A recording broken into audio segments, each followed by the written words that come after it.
so today we're going to talk just a little bit about the core fundamentals of our weapons program. We're going to focus mostly on the use of rattan stick, but the beautiful thing about the Filipino martial arts is that there's this idea of using anything that comes to hand as your weapon, and translating the same skills from one weapon set into other weapon sets. So originally, instead of the stick, we were thinking about using machete, but machetes are dangerous to practice with, especially if they're sharp, and slightly more expensive if you are trying to get a trainer or something. So sometimes you would see people using live blades and really just being careful with it. You can also get steel trainers or rebated blades where I don't have the edge. And you can see like different styles have different lengths and all that. But the way that I'm gripping is pretty consistent, right? Where my second set of knuckles are, that is where the blade edge is. On this other hand, again, where that second set of knuckles is. Or you can think about where my pinky is. If I was like chopping with the pinky, that's about the same line as chopping with the sword. Other options, you can get plastic or wooden trainers, things to practice with, move around. Sticks is a good option because you can make good hard contact. But if you don't have sticks yet, you can also just roll up newspaper really tight and hold that. This is actually one of the classic ways that people used to spar, was just get newspapers and then try and hit each other with those, and they'll break, and that's fine, but they don't hurt a lot when you get hit, so it makes for a nice low impact and low stress way of playing around.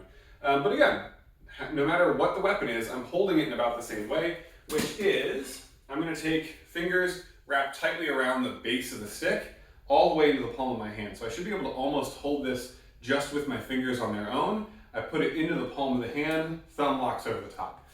This is more of a smashing and bashing rather than a fine precision kind of thing. And so thumbs are over the top rather than on the back. If I was fencing, or if I was doing something that had a lot of point control as the important piece, maybe I would hold with this modified saber grip. But because I'm thinking about an impact weapon, or even with a machete, where the emphasis is more on slashing and hacking rather than thrusting, I'd rather have the grip stability that comes with that thumb locked over the top, rather than the point control that you get from the thumb in the saber grip. I like to have a little bit of what we call puño at the bottom end, so 2 or 3 fingers worth. If I can put 3 fingers on the bottom of the stick and then grab, that's usually a good distance for me, 2 or 3 fingers. If you get any more than that, I think you end up with sort of a ridiculous amount. Some styles will choke all the way down to get the maximum length. I like that because it gives me almost like a pommel. So if I had my blade, I've got a little bit of a butt end here. A little bit of a butt end, but not always. So just play around and see what works for you. My armed stance is going to look a lot like my unarmed stance, only with a stick in it. My backhand here, rather than being out where we were before, is going to be really tight to the chest. I don't want to have this extended out because that becomes a liability. It's something that can get hit rather than something that is helping me to hit. So keep that back. 2 general ideas here, open and closed. If I'm on the open side, my stick is in my right hand, it's at my right shoulder. If I'm on the closed side, my stick is in the right hand, but it's now more across on the left shoulder. And basically I'm opening my chest up versus I'm closing it. This is, there's various reasons that we'll talk about for offensive, defensive applications from these different postures.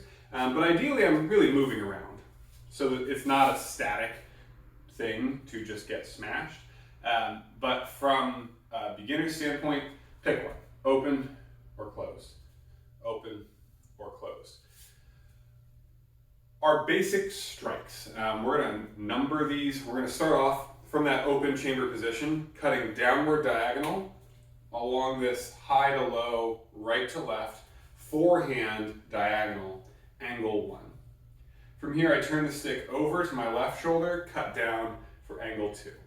1 and 2. 1 and 2. Notice as I do that, I'm not extending the wrist out. I want to keep a solid grip, which means that I'm going to keep almost a 90-degree angle between my stick and my forearm. That's maybe a little bit too prescriptive, a little bit too tight, but for right now, do it anyway. Later on, we might extend just slightly. Angle 1, I cut through the center, and then I rotate the forearm over to come up to the shoulder, downward for my angle 2. 1, 2. 1, 2. Now you'll notice not only am I keeping my good stance, shoulder width apart, but I'm shifting my weight from the right to the left as I cut across with that angle 1, and then from my back foot, my left foot, forward and to the right with my angle 2. So I don't want to just swing with the arm. I want to turn body weight into these strikes. So 1, 2, 1, 2.